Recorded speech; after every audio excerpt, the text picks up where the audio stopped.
did it with Netflix. It's the biggest fight of the century, and that's what I love to do. Make history, have fun, and go to war. You've got a guy here that's only ever chased legacy, only ever chased performance from himself, you know, achievement, and the belt's everything. It's the worst time to fight Anthony Joshua, I think, of his whole career. He has the skill, he has the experience, and being back here, it's like being home. You know, we've got such amazing memories of this place, and like when you walk out, you're going to see something special. Only certain people can control that emotion. We've done it for us. It's like bread and butter. Manifested it, and it'll be the start of, you know, what has been a 12-year career for me in entertainment and acting and working and all the things I've done now into boxing. This is finally my moment and my time to shine. And I'm gonna show the world who the fuck I am, because everyone's doubted me. Everyone's had some. Right, and you have to admire the confidence, the delusion, whatever you want to. He's going to get absolutely smoked on December 19th. And AJ's not going to play around. I see AJ's face in that head-to-head. He ain't messing around. And people say, oh yeah, he'll hold him up. Mate, you have no idea. AJ is going to go out there with the intentions to get him out there as soon as possible in the most destructive fashion. That's why I went far and wide searching on ways to improve, and that's why I'm here. The face-off between Anthony Joshua and Jake Paul has ignited the boxing world in a way few expected. What was supposed to be a promotional moment transformed into a powerful statement, one that exposed the massive gap in experience, composure, and true fighting pedigree between a former heavyweight world. And that's coming from deep within. Like, that's just not answering for the sake of it. I just feel ready. I'm sure of myself. And I'm looking back on other fights that I've been through. We'll talk about that another time, but this fight you asked, I'm sure of myself and I'm ready. Champion and a YouTuber turned boxer. As the cameras zoomed in and the two men stood just inches apart, the contrast could not have been clearer. Anthony Joshua radiated calm, unbreakable focus. Jake Paul, on the other hand, leaned on bravado, trolling, and theatrics, tools that suddenly felt useless in the presence of a seasoned warrior. From the very in really all of entertainment, actually, and now it shows to the rest of the world what hard work and perseverance can do, and I'm just happy to be able to show that to other kids who maybe have to go through adversity and have to fight and have to keep on proving themselves. First moment, Joshua's demeanor sent a message. His eyes locked in, his shoulders relaxed, and his posture steady. He wasn't trying to entertain or out-talk anyone. He was simply being who he has always been, an elite fighter prepared for combat. Every movement, every glance, and every breath projected confidence built on years of battling the biggest, strongest, and most skilled heavyweights in the world. Jake Paul tried. He's a grafter, he works hard, he ain't got to do it. He's taking on a hero of British boxing. He's the guy who's done it all, a massive puncher. You got to take your hat off to. Had to match the intensity with his usual tricks. Trash talk, taunts, little jabs meant to get under the skin. But this wasn't the stage where trolling works. When you stand in front of a man who has knocked out giants and traded blows with elite fighters, words lose their power. Jake Paul talked about work ethic, perseverance, and hunger, but none of it compared to the experience standing in front of him. Anthony Joshua wasn't impressed, and he certainly wasn't bothered. Conor Benn highlighted exactly what millions. I don't think Anthony Joshua would take Jake Paul lightly in any way, shape or form, and it'd be so easy to hit. You're talking about a trained athlete. Watching the face-off felt in their gut. To him, and to most of the boxing community, Anthony Joshua isn't just another fighter. He is one of the biggest British boxing heroes of this era. A powerful puncher. A man who has climbed the mountain, fought under the brightest lights, and carried an entire nation on his shoulders. When someone like Jake Paul stands across from him talking about dedication and toughness, it almost feels comical. Ben said it perfectly. Stepping into the ring with Anthony Joshua isn't just brave, it's stepping into a storm. Money talks, as they say. Money talks and bullshit walks. We all know that phrase, we've all seen it, but this is another level. This is a really dangerous. He ain't fighting a granddad. He isn't fighting a grandfather. It's absolute lunacy. It's insane. It's dangerously insane. Form, and only one of them is equipped to weather it. Duke McKenzie added another layer to this entire moment, reminding everyone watching that Joshua is not the type of athlete who takes opponents lightly. He doesn't underestimate, he doesn't overlook, and he doesn't dismiss the challenge. Even though Jake Paul built his name outside boxing, Joshua has been treating this fight like any other dangerous assignment. McKenzie pointed out that this face-off revealed something essential. Anthony Joshua is already thinking about the knockout. This is insane to think that Jake could get to heavyweight and knock out Anthony Joshua, or even beat him, or even compete with him. I mean, Jake struggled to hurt Mike Tyson, and let's not forget, in the first part of that fight, Jake was trying to hurt Mike Tyson. He was, and Mike was dangerous, and Jake didn't want to take any risks and get knocked out by Mike Tyson. That was 50. He is studying Paul's posture, his timing, his reactions. He's preparing to capitalize on every opening. Jake Paul is an athlete, sure, but compared to a world-class champion, he is still a novice.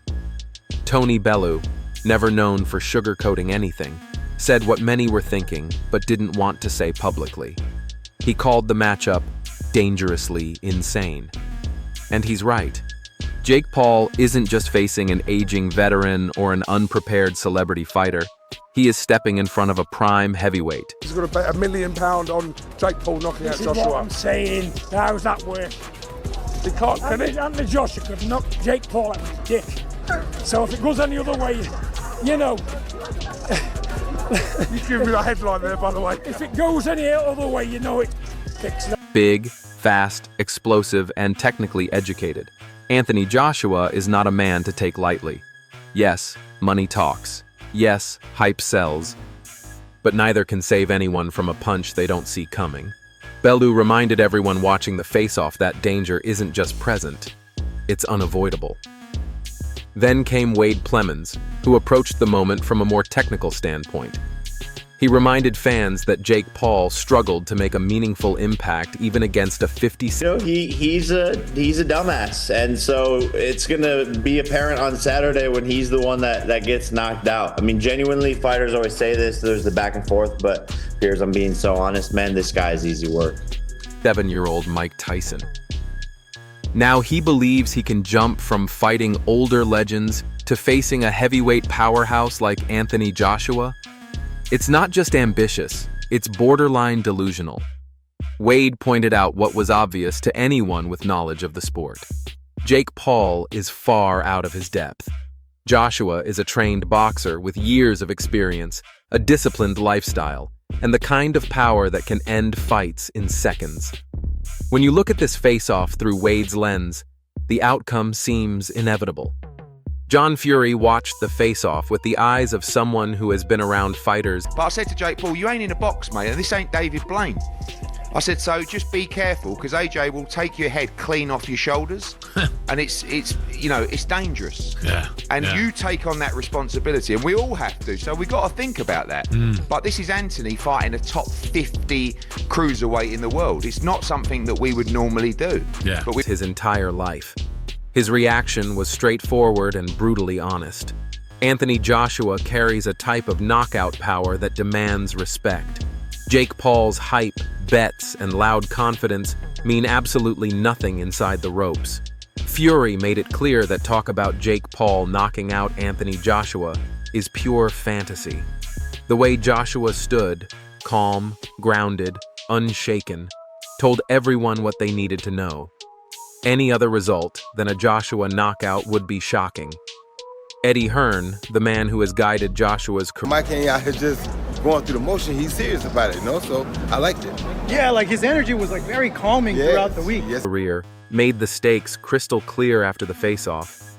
He explained that Anthony Joshua is dangerous not only because of his physical abilities, but because of his discipline and strategic mind. Joshua doesn't need to react to Jake Paul's trolling. He doesn't need to prove anything with words. The fight will speak for itself. Hearn called attention to the difference in experience. Joshua has faced champions, knockout artists, and Olympic medalists.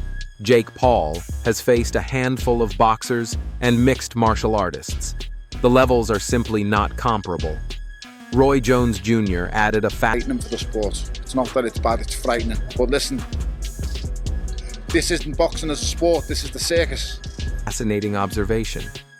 He noticed that beneath Joshua's stillness was a deep, grounded intensity. His calm wasn't a lack of emotion. It was control, confidence, precision waiting to explode. Roy said it best. True champions don't need to shout. Their presence is the warning. And Joshua's presence at the Faceoff spoke volumes. Jake Paul thrives on hype. Anthony Joshua thrives on preparation. One is noise, the other is power. Mike Tyson, who spent time around Jake and AJ during fight week, also commented, I'm not here to announce myself to the public. I gotta come in under the radar, do the promotional agreements that I've signed up to do, nothing more, nothing less, and get the job done. That's what we're here to do. On the energy. He said Joshua wasn't just going through the motions. He was locked in, focused, serious. Tyson's approval means something. When one of the greatest heavyweight champions of all time sees the fire in Joshua's approach, people listen. Tony Bellew returned to emphasize that while the face-off was chaotic and full of spectacle, what truly mattered was Joshua's presence. Calm, dominant, sharp. Jake Paul may have the crowd cheering, but Anthony Joshua had something far more important: total control. This fight may feel like entertainment, but the danger... Paul is crazy. If he thinks he can get it with Anthony Joshua, former two-time heavyweight champion of the world, and play tiddlywinks, I don't think AJ plays touch. He plays knock. The danger is absolutely real. Johnny Nelson analyzed the moment from a tactical standpoint. He stressed that Joshua doesn't enter the ring to play games. He doesn't tap and move for points. When he steps in, he intends to make a statement. Johnny reminded viewers that Jake Paul's antics might excite fans, but they don't win fights.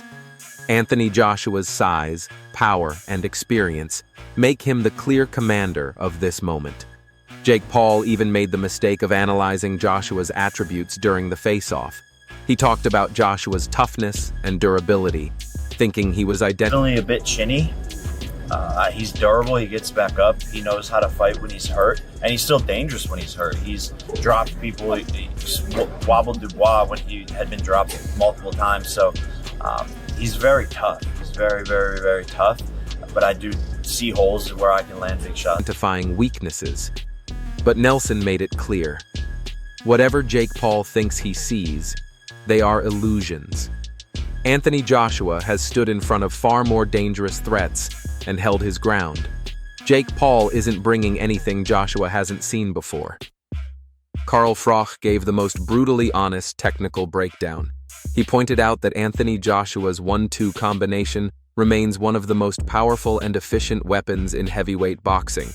His distance control, footwork, and boxing fundamentals are still world-class. Jake Paul simply doesn't have the skill or experience to counter them. Frosch reminded the world that Jake Paul has struggled with far less bigger than Jake Paul in our world.